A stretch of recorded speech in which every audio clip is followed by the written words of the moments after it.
Film Independent. Thank you for coming to Film Independent Presents tonight. We have some incredible guests for our Q&A this evening, so please help me welcome director and writer Michael Winterbottom.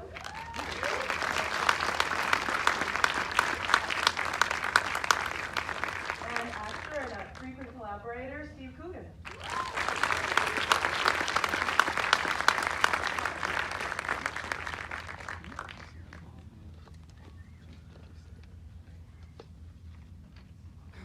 Wonderful. Well, so much to talk about, regarding installments. I wanted to start with a question just about, in telling the story, you talk about the mega rich, you talk about the migrant crisis, and then you also talk about sweatshops in the satire. So, and then also a tragedy as well. So, can you talk about the real impetus for this story and for integrating the importance of integrating those three elements into this story?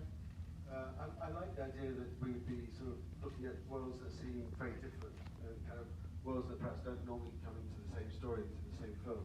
So in particular, the world of a billionaire on his super yacht in Monaco, and the woman in the factory in Sri Lanka. And filming it was, you went from one to the other, it seemed like it's almost a different planet. But the reality is that there is a genuine close connection. All the money the billionaire has comes from the clothes he sold, and those clothes being made by women in Sri Lanka earning £4 a day, or women in Bangladesh earning $3 a day, and so on. So it kind of felt like the part of the interest of the film is how can we try and bring out those connections, show those connections, and sort of find a way of cross-cutting between these different worlds and show what they do exist together. They're totally different. It's kind of almost absurd that those kind of worlds are connected, but that was kind of part of the challenge, but part of the attraction. And for you, how early on did you know that he was writing this character and that he would play this part? Well, normally I'm involved with Michael early on in sort of the genesis of an idea. But this was one of those ones where he was quite well developed in the script, and he didn't have a leading actor for the main role of Richard Creedy. I heard about it and said, hey, I'm available, and, which I don't like to say, but it was true. And and Michael said, okay, yeah, let's do it. And I'd done 6 films with Michael before that. I did one after this as well. We did one after this, one a final trip. It's a series of trips, these trip movies that we did together. But I really wanted to be involved because I work with Michael so often that I feel really comfortable working with him, and we have like a shorthand. He has an unorthodox way of working that I like. It's very quick. He does what are called French hours, where you don't have a lunch break. You have food on the go, and you just plow through the day, and you finish at 5 p.m. and then everyone goes out to dinner. It's very civilized, but also he's had a very fluid way of filming, and it's quite immersive because it's not overly technical. He tends, if I say where do you want me to go, he'll say, just go where you like. I'll follow you. So sometimes it's quite fluid. But principally, main reason I wanted to do it was because of the subject matter, because I thought it was important. And Michael's really good at talking about important issues in a non sort of lecturing, non-sanctimonious way, by making things entertaining. And Rich McCready character is kind of larger than life character, but it's someone you can get your teeth into, and it's a good way of. I don't think he's unique characters like that, because people who tend to become billionaires tend to have quite forceful personalities. So it was interesting. And he's not particularly attractive, not particularly nice person, so that's a challenge in itself, to try and make him at least compelling, if not likable. Well, and that's sort of the other side of that question for you, Michael. Why do you keep working with Steve Coogan? I think you've made some really great films, and so I want to know. And clearly, there's a collaboration, as you say, a shorthand that you have. And what is it that he brings to your work specifically? Well, the first time I worked with Steve was almost 20 years ago on a film called 24-Hour Flight People, and we sort of had the idea of doing a film about that music and that world of Manchester, and the central character being Tony Wilson. But even before we wrote the script, I thought Steve was the right person. And we did talk about it. Steve was very excited to me, but we kind of said to Steve we were hoping to make it. And so really from the beginning, it was like the idea was to build that character around Steve. And really, as Steve sort of said, really, all the other things I've done with Steve, apart from this one, the character was really developed. The starting point was, okay, we want to do a film with Steve. Let's try and think of a kind of story to work with Steve on, and build the character around Steve. And it was, from 24 Hour People onwards, it just, it's really great. Contrary to Steve, I think Steve's great at what he does. As Steve sort of said, for me, like as a director, I just like to sort of observe what's going on in front of the camera, observe the actors, and try and sort of follow what the actors are doing. And Steve's always coming up with great stuff and great material, so it's really enjoyable. Okay, we're going to take a few questions. I'll circle back. I have a few more questions, but start, yes? I actually want to make a comment. So in this world, in some ways, linked to this, it's like the best film continuity I've ever seen. And it crosses the Well, thank you for that. Yeah, I mean, in some ways, this obviously the mix here is there's some sort of stuff that's fictional, kind of quite comic with Richard's character throwing the party and so on. But that wanted to make sure that when we film with, say, the women in Sri Lanka, that's essentially documentary. With a small crew, we're really just kind of filming what's there, and wanted to have that kind of, I hope that's in the film, a feeling like, okay, here are actors. It seems a bit absurd and crazy. On the other hand, this is obviously real. The same with refugees, obviously real refugees. And I kind of hope that change of texture and tone between the kind of fiction and the real, you'll be aware of it, but it'll keep reminding you that, okay, this seems a bit absurd, and it's quite enjoyable, but actually this also happens in the real world. And in truth, the real world is more absurd, it's more unequal, more grotesque. The parties that Philip Green, who's a fashion retailer, throws are much bigger and better than our party, and and a lot of working conditions are worse than Sri Lanka. We picked Sri Lanka because actually that's a pretty good kind of country in terms of employment rights and conditions. So it was, I hope that the kind of mixture of textures and tones kind of makes you think, and kind of at the end of it all, you brought back to the fact that actually, this is crazy that the world is organised like this, and maybe we can do something to change that. At what point did you culminate the Greek tragedy, and at what point in the development did that come into play? That was really like the very first, right at the very beginning, the kind of outline, the basic idea was, we'd have, so it's perhaps worth explaining that there is a real retail fashion billionaire in Britain who's very famous called Sir Philip Green, and he has a lot of brands, high street brands, including things like Topshop. And a lot of the elements of the business are really borrowed from him, and also he's famous for throwing very extravagant parties. So it wasn't kind of his inventive idea of ours. He wants to, for his 50th birthday party, a kind of Roman-themed party on an island in the Mediterranean. So we sort of nicked that. But like from the beginning, the idea was that would be the kind of present tense, him trying to get, sort of show he's still king and get all these celebrities to come, and then we'd use that as a kind of sort of way through, and from that sort of flashback to how he got his money in all the other worlds. So really, that was the initial idea, and the idea of the lion killing him, because it seems to be one advantage of doing fiction rather than documentary, is that in the real world, billionaires never have anything terrible happen to them. They can always protect themselves, and even if they lose a lot of money, like Sir Philip Green has probably lost a couple of billion since we started making this film, and he's still got $1 billion. He's never going to be poor. Nothing ever bad is really going to happen. Whereas in this fictional world, we could actually have some sort of revenge. Yeah.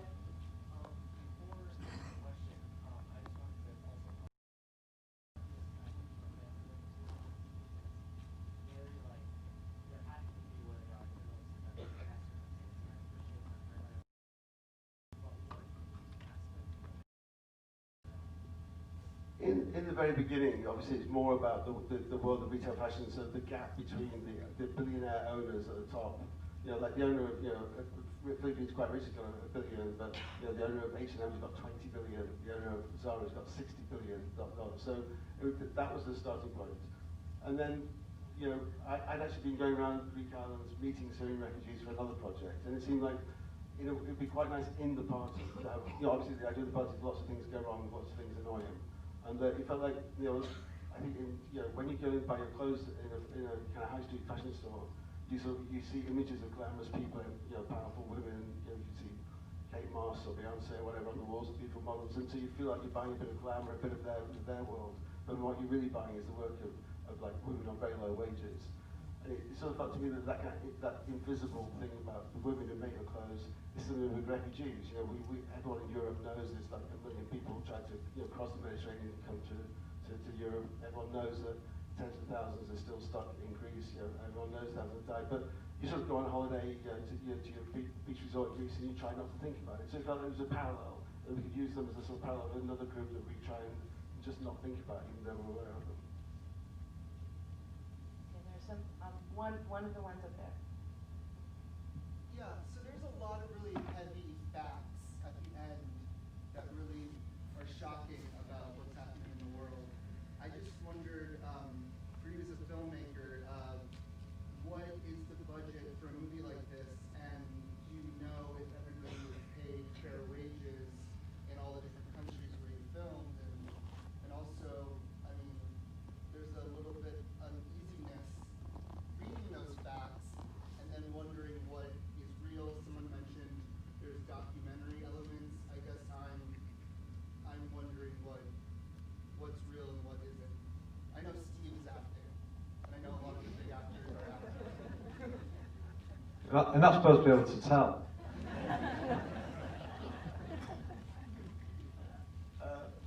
Yeah, well, all the facts in the end are real. You know, and to be honest, with the character of Richard Gere, obviously he's a fictional character, but the business deals that he does, the business, the way in which he's made the money, that's all absolutely based on real things. You know, so the fact that he bought a company and put all the debt on the company, that's just a common business practice. That's something that Green has done. You know, and so really all the business side, all the stuff that engages with the kind of that aspect of the world is real in the film, but with different names. Like in terms of like what kind of the sort of ways of other people. I mean, I think on a general point, I think there's a sense of, I think it's quite easy to say, well, like, we're all consumers, we all go and buy our high street fashion, so we're all guilty, we're all part of this world, and so don't complain about it. So we're kind of silencing criticism, I think. It's like, of course, as consumers, we can try and make sure we don't buy clothes from places where women are earning low wages. The reality is that's almost impossible, because this is the whole system. It's not just one bad company and the rest are good. The system is designed that there are tens of millions of women in countries like Sri Lanka or Bangladesh or Vietnam or Myanmar, and they're all getting paid incredibly low wages, and all the big international brands are getting their supplies from there. So whatever shop you go into, you're part of that. So we're all compromised in that way. Yeah, I guess and we're all compromised in that way. And it's like, I think it's not, of course, as individual consumers, we can do it, but the best thing to do is have political change and collective action. But but in terms of like, do we pay people? Well, yeah, of course we try to pay people well. So, so the refugees who were paid as exactly the same as the Greek actors were paid, the refugee actors were paid exactly the same as British actors were paid. And someone asked me something good last night, so I actually asked the person. So we had a very small crew, because essentially it's a documentary crew. But the great crew, which was in Sri Lanka, like carries the camera. We don't really have much of dolly work, but he's carrying the camera. He was on $200 a day. The guy who's assistant with the lights was on $100 a day. So not exactly the same rates as we were paying in Europe, but we try and pay a decent wage. In your work too, what I think is you're very prolific. You've made a film a year for about 3 decades now. Is that something that you're going to try to continue? Is it sort of a plan that you've been at, or has it? I mean, it hasn't happened accidentally. Putting in, this effort to every year, and then I'll get to sort of the exploration of the different kinds of narratives. But first, just why make a film every year? Well, the films I make are kind of like quite low budget independent films, so a lot of them are sort of like 6, 7, 8 week shoots maximum. So in general, I'd say you don't have to work that hard to make a film. You're filming 6, 7 weeks, you're doing prep and the post. It's not that hard. I think most people work as many weeks as that in a year, don't they, at least? Yeah. Question was, in case anyone didn't hear it, was that should celebrities who have endorsed these clothes and sort of legitimize the likes of Rich McCready and the real people who exist in the real world, should they be shamed? I don't think they should be shamed. I don't think that really achieves anything. There's too much of this idea of just judging people for some sort of Schadenfreude, some sanctimonious Schadenfreude.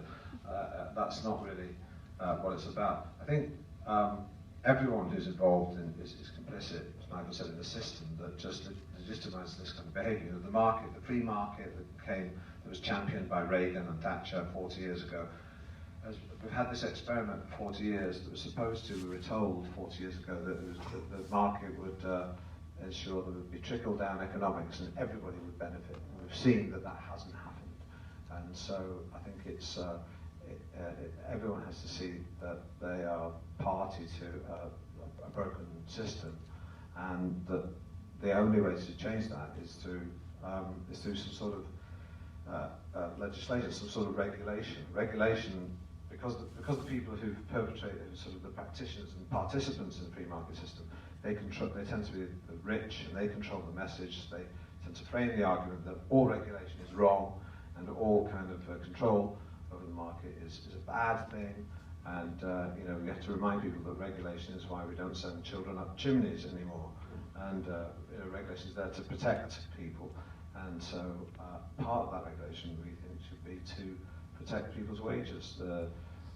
It's not going to, but as to your question with regards to celebrities who endorse these things, I think certainly people should reflect on whether they want to lend their support and legitimise a system that is, you know, is profoundly unfair. Beyond that, it's not really about, as you say, pointing the finger at certain individuals that's really achieved much. It's about people collectively trying to find a solution. Well, within this, I mean, I think, you know, as I watch the film, and certainly many of your films as well, are, you have political thrillers like, you know, The Wedding Guest, the literary adaptations, and so, and in this, and then it always feels very, the politics feel very personal. And in this case, and I had read somewhere too, you have a, you know, sustainable tailor that you go to. Was that? Can't you tell? He doesn't have a tailor. No, but I think then it is sort of a, you know, piggybacking on that question to some extent. You know, is there sort of a personal interest in telling the story that where you want people to come away from this film really feeling that there are perhaps actions that they can take, or at least being more aware? Well, I would say, you know, there are a lot of, I hope that the main thing I hope comes from this film and other films that deal with sort of the inequality in the world, is that it becomes a proper talking point and gets some political currency. There are subjects like diversity and gender politics and the environment, so it's very important that now part of the national discussion that weren't 20 or 30 years ago. But the elephant in the room, strikes me, is inequality, and there's a huge gap between the rich and the poor. And but it tends to be sort of sidelined, because it almost seems like it's almost too awkward topic to talk about. So I think that's what I'm hoping is achieved by the film. And just to go back to the point before, I think, you know, it's like I'm sure that individual celebrities who endorse brands would much rather the women workers got paid more. You know, I'm sure even, you know, the people who run Zara or H&M, if you ask them, would be like, yeah, of course we'd rather those women get paid more. And the truth is that you could double the wages and it would make hardly any difference. It's the kind of way in which the market is, you know, is like it's very unfettered on wages, so there's always a constant downward pressure. We were talking to the managers and owners of the factories we filmed in Sri Lanka, and they're like, you know, it's like, you know, international brands come and say, like, if you're making it for $1, they say we can make it for 95 cents in Bangladesh or 90 cents in Myanmar. I think constant attack of like. Saying I'm really, really ethical about my purchasing choices, because I don't think that's the point.